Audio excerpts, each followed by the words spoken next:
Yung mga unang araw, linggo, buwan, kuminsan taon, na parang laging spiritually high, laging parang ang ligaligaya, ang saya-saya. But after the honeymoon period, the usual Bible-based Christianity could affect negative feelings. Hindi laging nagtatagal yung ganong feeling.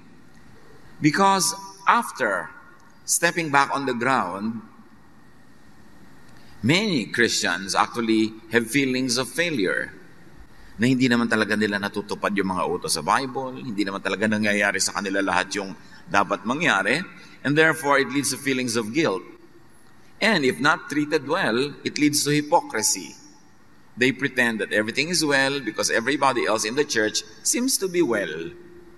At itatago nila ang kanilang mga kabiguan, mga pagkakamali, pagkukulang, at kuminsan pa, to absolve themselves, they project their guilt on others.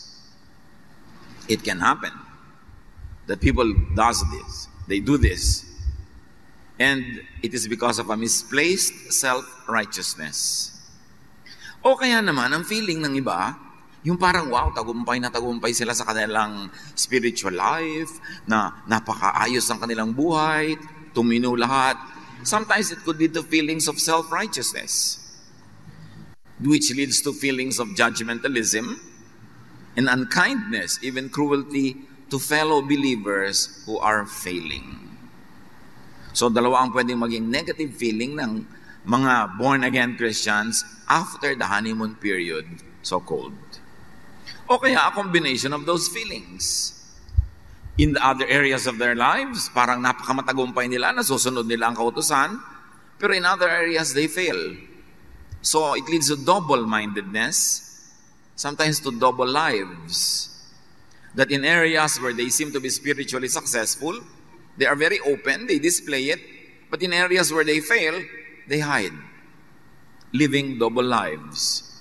Of course, it leads to internal confusion, and in many other cases, to depression. Kaya maraming Kristiyano depressed, kung aaminin lang. Kasi hating-hati ang loob. Yung laging gusto kong bumayat pero di ko magawa. Bakit itong sinasabi sa Bible hindi nangyayari sa buhay ko? Ba't ang tagal-tagal ko nang Bible, ganito pa rin ako? Because usual Bible-based, legalistic Christianity could be oppressive instead of liberating. Nanumula nung nagbasa ng Biblia, umaten ng church at nagka-ministry, sa halip na lumaya, lalong nagapos. Sa halip na lumuwag ang hininga, lalong sumikip ang dibdib. At sa halip na mas maging open sa kanyang buhay, lalong nagkunwari. Kaya napakaraming comment ni Jesus about this and against hypocrisy. Spiritual hypocrisy. Ganun nga ba talaga ang effect dapat ng paglapit kay Kristo, ng pagtanggap sa Kanya? But the Bible, read through the Jesus lens, actually really liberates and leads to personal peace instead of guilt and anxiety. Pero dapat basahin through the Jesus lens. Maraming lente ang buhay, maraming ginagawa ang tao. Pagka ang lente ng iyong mata, ang sunglasses mo kulay pink, pink ang kulay ng mundo. Pagka naman ito ay kulay brown, brown ang mundo. So anong lente ang ginagamit natin sa pagbabasa ng Biblia? John 5:39. Napakahalaga na maintindihan natin. Sinasaliksik ninyo ang mga kasulatan sa pag-aakalang doon ninyo matatagpuan ang buhay na walang hanggan. At tama naman. Nasa kasulatan ang buhay na walang hanggan, pero tama ba ang pagbasa? All scripture is God-breathed and is useful for teaching, rebuking, correcting, and training in righteousness. Kapakipakinabang sa pagtuturo ng katotohanan, sa pagsaway sa kamalian, at sa pagtuwid sa mga likong gawain. Lagi na lang na ang usual interpretation nito na ang all scripture ay ginagamit at kapakipakinabang sa pagtutuwid ng mga kasalanan o inaakala nating kasalanan, kaya laging ginagamit ang scripture pambato. Paano kung ang itutuwid pala ng scripture ang Pharisees, ang maling interpretation and application. Na ang kasalanan palang tinutukoy dito, hindi yung usual na kasalanan na paglabag sa batas, kundi yung kasalanan ng panghusga. Kasalanan ng pagpapataw ng napakabigat na mga pasanin sa mga tao. Paano kung ito yung ipinapatuwid? Lagi kasing ginagamit ang verse na ito, all scripture is God-breathed, useful for rebuking people that we think are committing sins against the law. But apply this to sins in imposing the law that has become unnecessary because of the love of God through Jesus. Suddenly, maiima ang pananaw mo. Hindi na ngayon yung babaeng mukhang nagkakasala ang nire-rebuke mo, kundi yung self-righteous manang na laging nagpapahirap sa loob ng babaeng ito. Ang ire-rebuke mo na ay hindi yung parang kulang sa pagbabasa ng Biblia, kundi yung sobra at sinasakal na niya ang iba. Anong sin ang tinutukoy na it is useful for rebuking, correcting, and training? And what is righteousness here? The righteousness of Moses or the righteousness through Jesus, which is received by faith? Sino ang dapat nire-rebuke? Yung mga Pharisees o yung mga pinapagalitan ng Pharisees? Akala natin lagi yung pinapagalitan ng Pharisees, di walang naiba. Ganun pa rin. Bakit pa dumating si Jesus? Sino ang dapat laging babatuhin? Yung babaeng nahuli nila na nagkasala according to their law? O yung mga taong gustong mambato ang siya namang dapat batuhin? Sino ang dapat rebuken ng Scripture? Pag ang ginamit natin ng Scripture sa pagre-rebuke ng mga taong nagkakasala against the law, di walang naiba, bakit pa dumating si Jesus? At lahat tayo laging mare-rebuke. At lahat tayo laging mangre-rebuke. Dapat daw ito importante at kapakinabang sa pagtuturo ng katotohanan. Pero anong katotohanan? Kaninong katotohanan? Aling kamalian ang dapat na ituwid? Sino ang sinasaway? Ang sasawayin mo ba yung Pharisee o yung mga karaniwang taong laging pinapagalitan ng Pharisee? At paano sumaway? Paano magpasaway? Paano magtuwid? Paano magpapatuwid? Dapat lahat ito suriin. Kasi pag in-apply mo itong all scripture is God-breathed and useful for teaching, rebuking, correcting, and training in righteousness, ginamit mo ito against those people that you think are breaking the law, then nabaliwala ang grace. Ang dapat ang nire-rebuke ngayon yung mga sobrang manakal, magpahirap, manghusig, manghusga ng kapwa. Misuse, and abuse of Scripture is root cause of Christian hardship. Napakahirap ng nararanasan ng mga tao dahil hirap na hirap ang mga tao sa pagsunod. Hirap na hirap sila dahil dumating na nga si Jesus para palayain sila sa pagpapahirap na yon. Pero parang wala nangyari.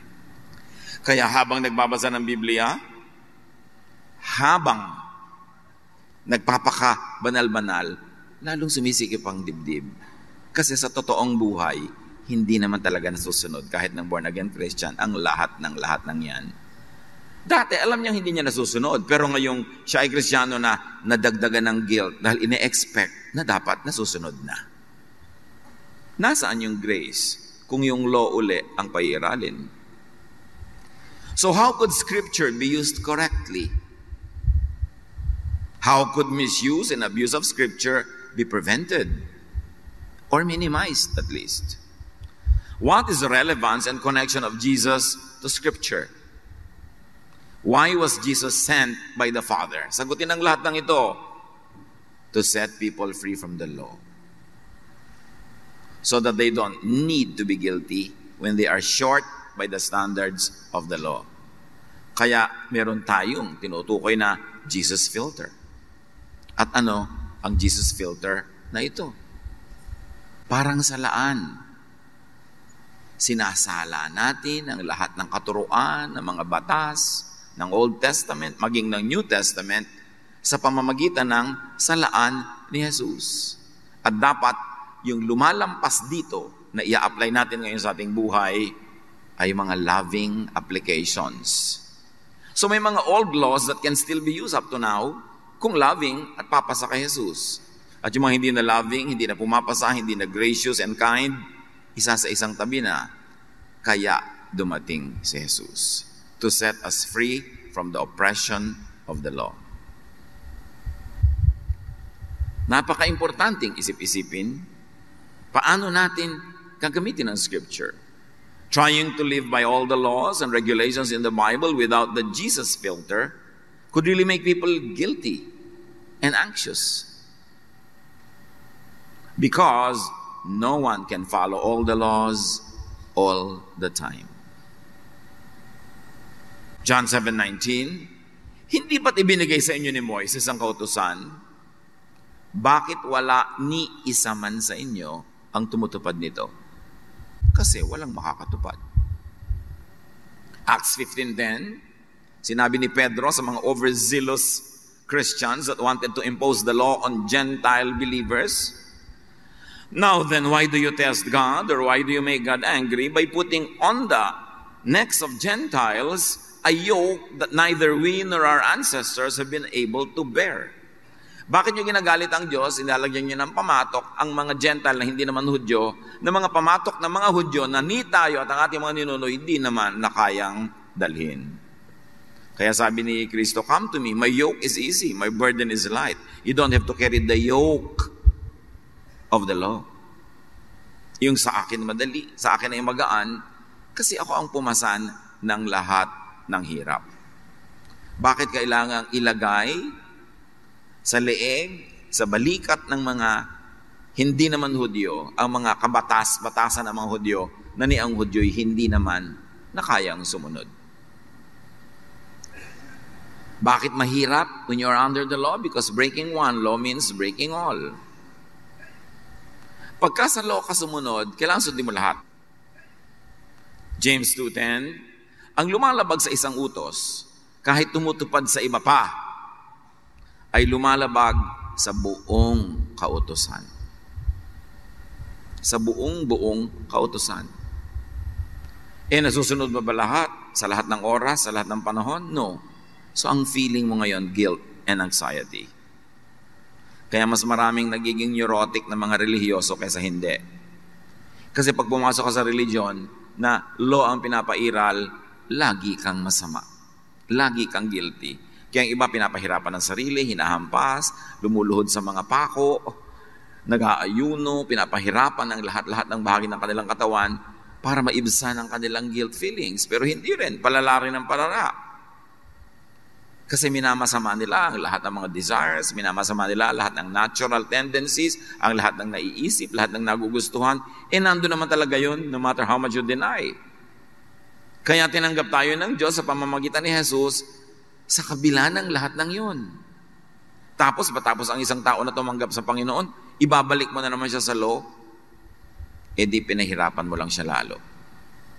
Romans 7:7 and 9, kundi dahil sa utusan ay hindi ko sana nalaman kung ano ang kasalanan.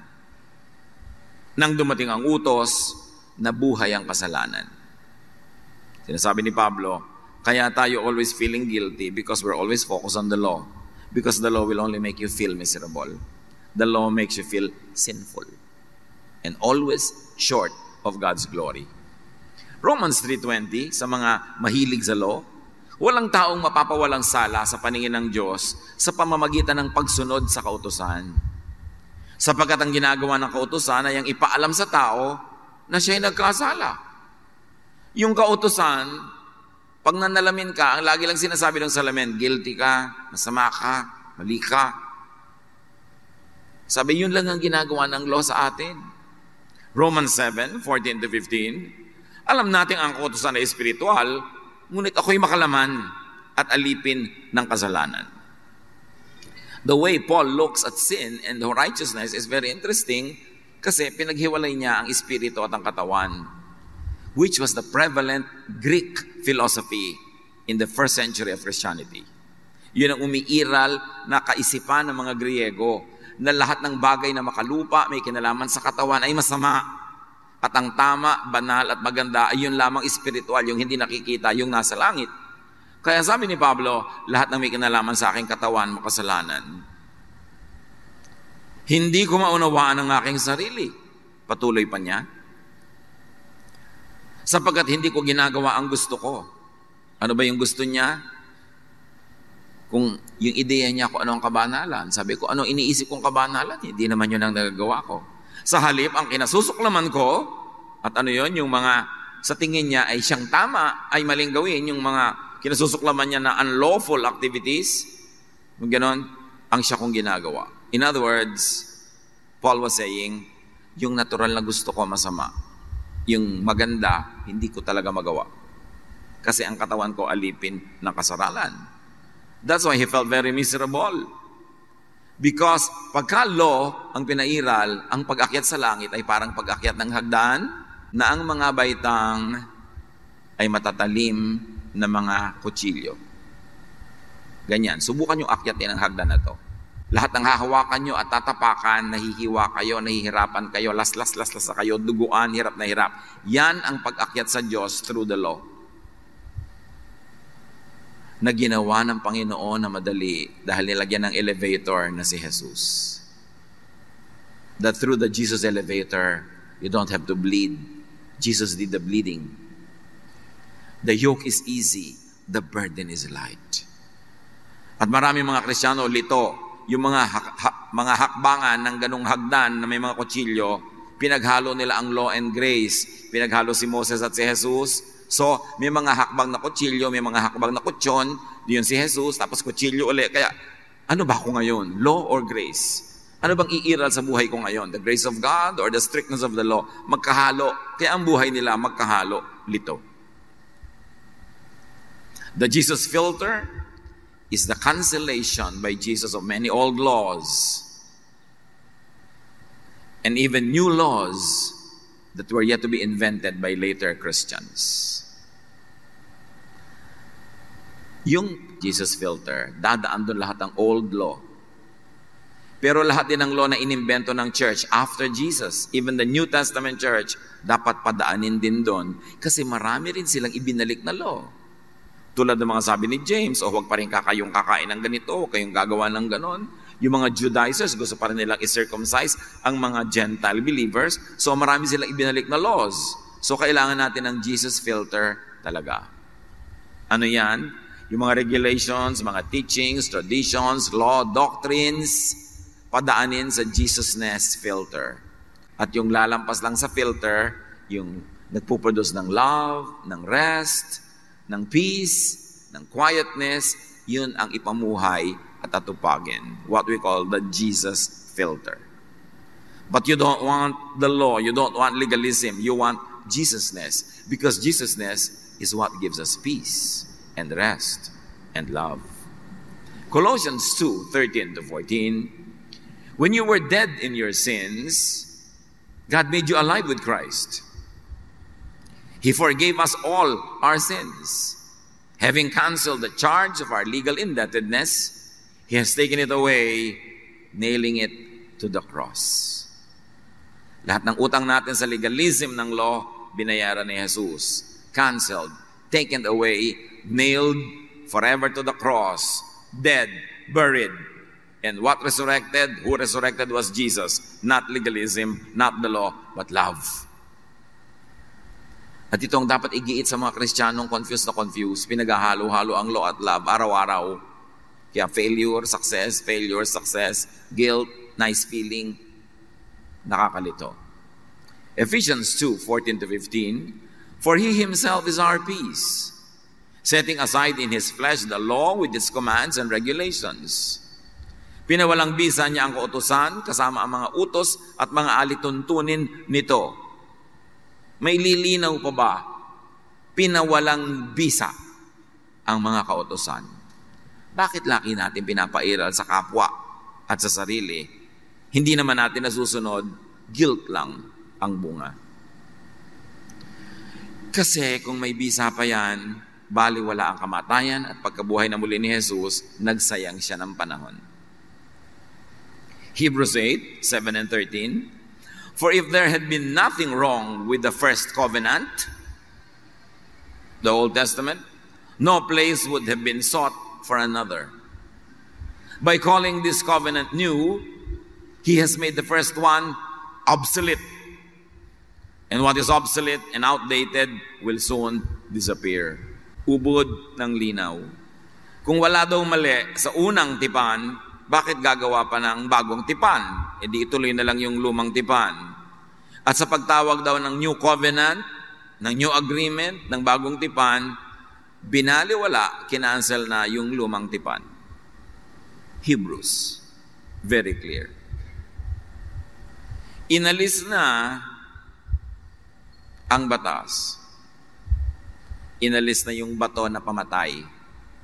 Ano yung ipinapabato? Ano yung ipinapamatay sa mga nagkakasala tulad ng babaeng gustong batuhin ng buong barangay? Law. Without the law, there is no more stone that you can use to stone others to death. Bakit pa isinugo si Jesus? Kung walang kakulangan ng unang tipan, hindi na sana nangailangan pa ng pangalawa. No? Magandang ulitin to. Nang sabihin ng Diyos, ang tungkol sa bagong tipan, pinawalang bisa na niya ang una. At anumang nawawala ng bisa ay naluluma at malapit nang mawala. At nawala na nga. Napakatagal ng ginawa yan ni Jesus. The Jesus filter is also the interpretation, reinterpretation, modification by Jesus of all laws that did not need to be canceled. Tandaan natin at idiin, hindi lahat ng kautusan ay canceled. Lahat ng loving ang application, pasado sa Jesus filter, tuloy ang application. Kaya sabi ni Jesus sa Matthew 5:17, do not think that I have come to abolish the law or the prophets. I have not come to abolish them, but to fulfill them. So ang fulfillment niyan is reinterpretation of the law to be kind, forgiving, and loving. Kumbaga ikinambyo, nirecalibrate, binigyan ng tamang reading para pag in-apply mo yung law, loving. The continuation of the law that is loving is Jesusness. Hindi lahat canceled. Matthew 5:21-22, may series of teachings si Jesus na ganito yung tema. You have heard that it was said to the people long ago, you shall not murder, and anyone who murders will be subject to judgment. But I tell you that anyone who is angry with a brother or sister will be subject to judgment. Sabi niya, alam nyo, di ba mayroong dating batas na kailangan huwag kang papatay? Ito na yung sabi ni Jesus. Pagka nagalit ka kanino man, pumatay ka na, lalong humirap. So ang ibig sabihin niya, yung galit na yan, yung kaparusahan sa galit na yan, lagi niyong dadalhin kung hindi niyo marirealize na dapat na lang kayo magpatawad tulad ng pagpapatawad sa inyo ng Ama. Ano man ang gawin yung pagsunod sa batas, kulang. Pinapakita ni Jesus na yung batas, kulang yan. Kasi sabi niya, huwag kang papatay, pero I tell you, ang tunay na kahulugan yan, ni huwag kang magalit. So ano, law ka pa rin? Pwedeng hindi ka nakakapatay. Pwede, marami sa atin nun. Pero nagagalit tayo, sabi ni Jesus, pareho lang yun. So kung pinagmamalaki mo na nasusunod mo yung batas, mag-isip-isip ka, hindi mo talaga nasusunod. Kasi pag nagagalit ka, pumapatay ka na rin. So huwag mong ipagmalaki ang law kahit kailan. Huwag mo sasabihin ako, wala akong pinapatay. Pero ang dami-dami yung iniirap-irapan, ang dami-dami yung samaan ng loob at galit sa iba, eh di ganun na rin yun. Matthew 5:27-28. You have heard that it was said, you shall not commit adultery. Sasabihin ng iba, ako, hindi talaga ako nangangalo niya, ever. But I tell you that anyone who looks at a woman, or a man for that matter, lustfully, has already committed adultery with her in his heart. So sino pa ngayon makakapagsabing, hindi ako adulterer? Hindi ako adulteress. So sinasabi ni Lord, law ang pinagmamalaki nyo dahil hindi kayo actual na nangangalo niya, pero yung magkaroon ka ng pagnanasa, panggangalo niya na rin yun, edi guilty ka rin. So huwag ka na lang sumandal sa law na yan. Wala kang ligtas. Did Jesus read and made the law appear to be really impossible to obey, even absurd, and needy of rereading and reinterpretation? Sinasabi ni Jesus, pag sa law kayo umasa, wala kayong pag-asa. Kaya hali kayo, basahin yung muli through my lens, padaanin through my filter, because only in my love, the forgiveness of God the Father in heaven, will you have hope. The Jesus filter is the standard by Jesus in dealing with one's shortcomings. At ano yun? Forgiveness. Hindi panunuri, pagsusukat, panghuhusga, pagpaparusa ang sagot sa ating mga pagkukulang, kundi forgiveness. The forgiveness of God.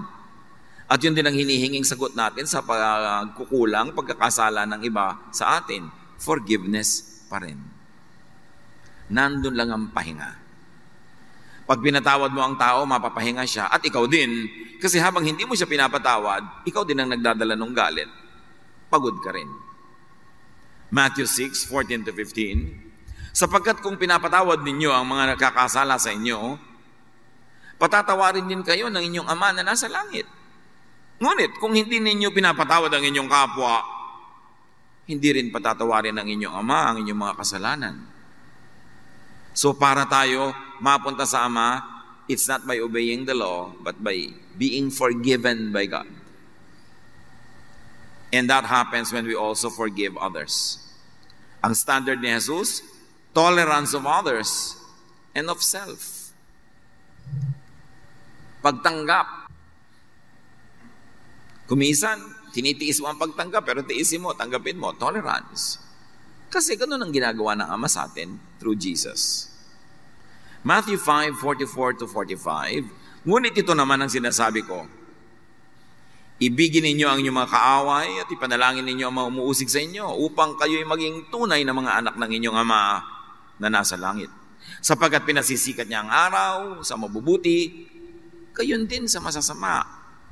At nagpapaulan siya sa mga matuwid at sa mga di matuwid. So bakit sa church, ititiwalag mo yung sa palagay mo nagkakasala, bakit mo ipupwera, bakit mo mamasamain?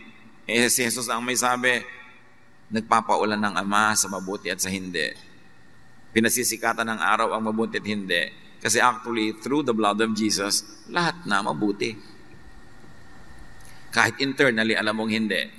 Pero ang mahalaga yung pagtingin sa'yo ng Diyos through the Jesus filter, through the Jesus lens, through the blood of Jesus. That's why you are declared sinless. Not because you are sinless, but because the blood of Jesus makes you clean. The Jesus filter is acceptance and inclusion of others and of yourself. Hindi lagi kang nakahiwalay, separatist, holy kami, kayo hindi. Kami ang mahal ng Diyos, kayo hindi. That is not Jesusness. That is Mosesness. Matthew 9:10-12. While Jesus was having dinner at Matthew's house, many tax collectors and sinners came and ate with him and his disciples.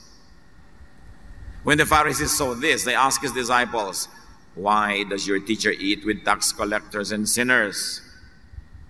On hearing this, Jesus said, "It's not the healthy who need a doctor, but the sick." But in reality, the Pharisees were sicker. They were more sick than the people they call sinners. So the Jesus filter is really all about love. Maraming nagtuturo against love from the pulpit of Christian churches because they think pag loving, ay naku masyadong maluwag, ay konsentidor, ay wala ng morality. Yan ang turo ni Jesus. And many people who call themselves Christians insist on legalism, on the law. Na namatay nga si Jesus dahil sa law. John 13:34-35, a new command I give you. Isang command na lang ibinigay ni Jesus in place of all the commands of old. Love one another as I have loved you. So you must love one another, which means walang patakarang pagtanggap. By this, everyone will know that you are my disciples if you love one another. Paano daw nakikilala ang tunay na tagasunod ni Jesus kung may pagmamahalan? Kaya maraming mga churches nakalagay sa gate, statement of faith. Nakalista doon lahat ng pananiniwalaan at pag hindi ka naniwala doon, talsik ka, uusgahan ka, sisipain ka. Dapat lang sa statement of faith, may nakalagay na puso, love. Yan kami. Makikilala nyo kami na maka-Kristo, maka-Jesus, kung makikita nyo at mararamdaman ang love. Napakahalaga.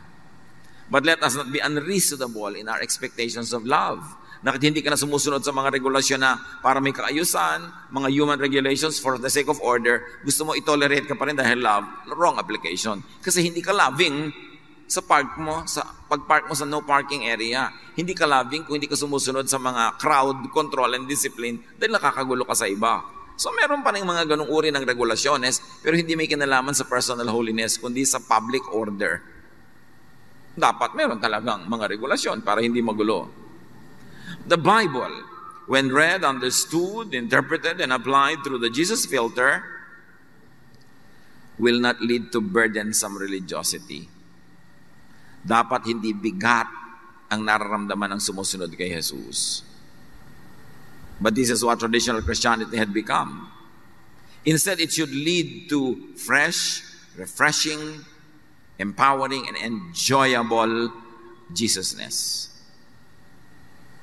Kaya yung word na Christianity, nagkaroon na ng napakaraming negative attachments. All throughout time, maraming Christians went to war in the name of God. During the Crusades, halos ilang daang taon yan, na nililipol ng mga Western Christians, yung mga Muslims sa Middle East. Kaya hanggang ngayon, meron pang sama ng loob ang mga yun tungkol dito sa Crusades.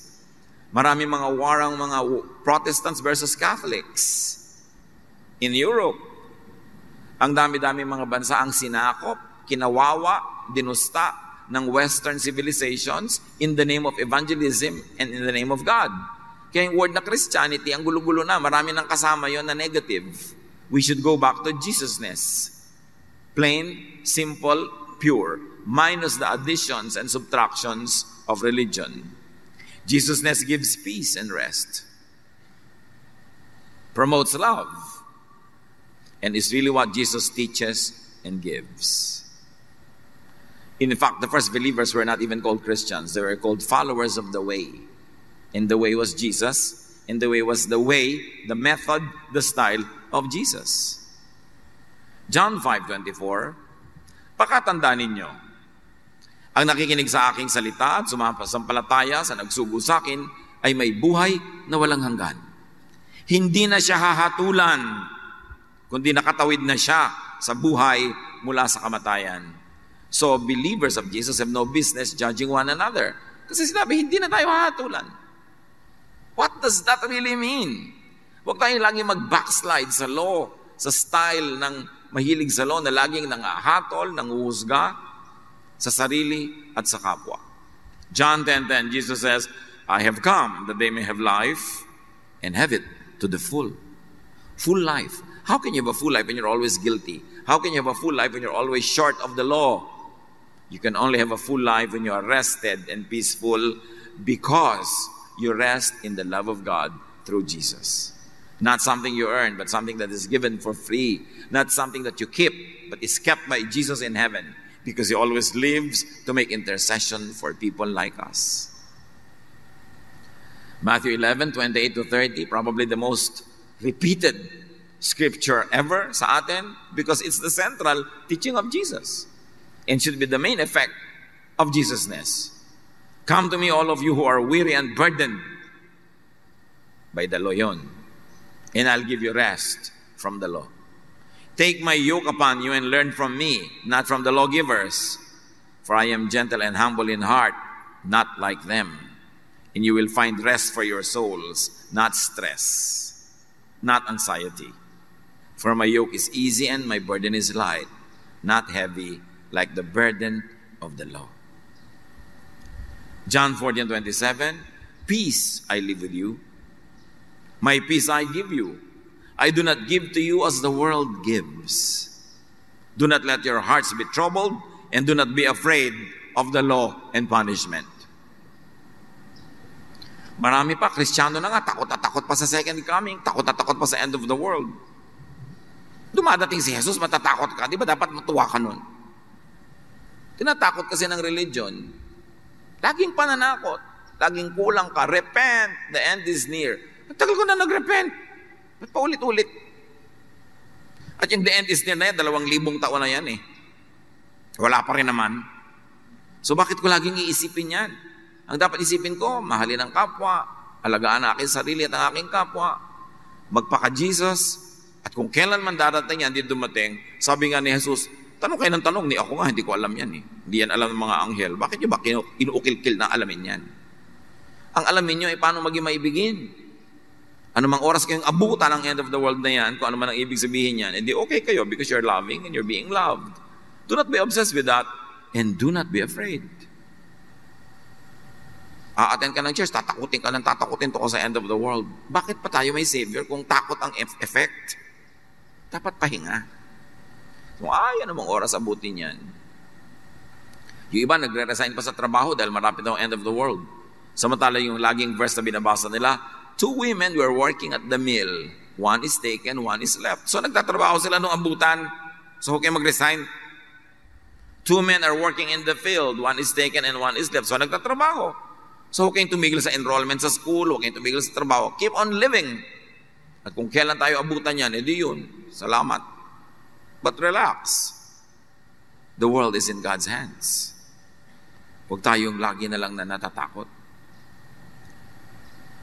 Kung kayo'y bagong-bago pa sa Panginoon, bagong-bago sa church, bagong-bago sa Bible, if you were just beginning to read and follow the Bible, huwag nang dumaan sa Old Testament Pharisees and New Testament Christian Pharisees. Diretso na sa Gospels. And up to a point, stay there. Focus on Jesus. Magbabasa kayo ng Biblia, sisimulan nyo pa sa simula, ang dami na nga na-cancel. Go straight to Matthew, Mark, Luke, John. Focus on Jesus. And then read Galatians. Read the important teachings of Ecclesiastes, which is very Jesus. And the wisdom of the Proverbs, which is also very Jesus. At buhay na kayo sa mga books na yun. Marami kayong panahon, you have luxury, read others. But read them through the Jesus filter. Kasi kung magbabasa kayo ng mga lumang kautusan, ng mga lumang tipan, tapos i-impose nyo sa iba, again, baliwala si Jesus kasi babalik kayo sa Pharisees. Babalik kayo sa law. So skip to, begin with, at, and from Jesus, and Jesusness. Nahilingan kayo mag-lead ng Bible study, ang ituro nyo si Jesus. Hindi na yung mga law noon. Sayang ang oras. Ang effect pati, negative. The law of love ang i-emphasize natin. Hindi mga sari-saring laws kung ano isusuot, ano kakainin. Kinancel na lahat yan eh. Bagamat kahit yung mga New Testament believers, nagpilit na ipuslit at isingit ulit sa Christian Church yung maraming Phariseeism. Kaya dapat tayong manuri. Dapat tayong maging mapagbantay. Kahit si Paul at si Peter at si James, pinag-away-awayan nila kung anong uri ng pagiging maka-Jesus ang kanilang papairalin. Kasi may mga conservative Jews na gustong ipasok muli ang Judaism sa loob ng Jesusness. Ang naging bunga, Christianity na halo-halo, bula-bulang lang, kaya kailangan manala tayo ngayon eh. Kasi ang effect talaga, nakakalito. John 13:13, you call me teacher and Lord, and rightly so, for that is what I am. Tinatawag niyo akong guro at Panginoon, at tama kayo, sapagkat ganoon nga ako. So dapat ituring si Jesus na guro at Panginoon over all other teachers, over all other teachings. So kung kayo'y nagsisimula pa lang, go straight to Jesus and Jesusness and stay there. Tahimik ang buhay niyo. Pero kung ang tagal-tagal niyo na sa church, you're already seasoned in reading and following the Bible, dumaan na at nagkulang, nabigo sa pagsunod sa Old Testament Pharisees and New Testament Christian Pharisees, at maraming ganon. Ang tagal nyo na, pero alam nyo pa rin, di pa rin nyo talaga masunod. You should know by now the difficulty, futility, and impossibility in living by many Old Testament and New Testament laws. So, huwag na kayong magpasakop muli sa mga laws. Nakita nyo na at napatunayan na hindi talaga nasusunod. Huwag ipagpilitan. Romans 7:21-25, ito ang natuklasan ko, sabi ni Pablo. Kapag nais kong gumawa ng mabuti, At ano yung mabuti? Yung according to the law. Ang masama ay malapit sa akin. Ano yun? According to my human nature.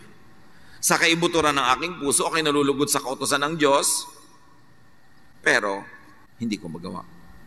Ngunit may ibang kapangyarihan sa mga bahagi ng aking katawan na salungat sa tuntunin ng aking isip. Binibihag ako ng kapangyarihang ito sa kasalanang naninirahan sa aking katawan. Again, because Paul was subscribing to the Greek ideology and Greek philosophy na ang katawan ay masama, everything earthly and physical is bad, and only that which is unseen, which is in heaven, is good. Kaya sabi niya, ang lahat ng reality ko, bad tuloy. Kay saklap ng aking kalagayan. Sabi niya sa verse 24. Pag ganyan, na sinusukat ko lagi ang sarili ko sa law, hopeless ako. Sino ang magliligtas sa akin mula sa katawang ito na nagdadala sa akin sa kamatayan? Sino ang magliligtas sa akin sa law, sa inability ko to obey the law? Wala nang iba kundi ang Diyos sa pamamagitan ni Hesukristo na ating Panginoon. Salamat sa Kanya. Sabi ni Pablo. Sabi, kung ako lang, di ko talaga magagawa. Ako na ito si Paul. Ako na ito. Di ko talaga magagawa yan. Lahat tayo din natin magagawa. Paano na tayo? Niya, ay, salamat, may grace. Salamat, may love. Kasi ang talagang magliligtas sa atin ay hindi ang pagsunod, hindi ang paggawa. Kasi hindi natin masusunod lahat at magagawa lahat all the time.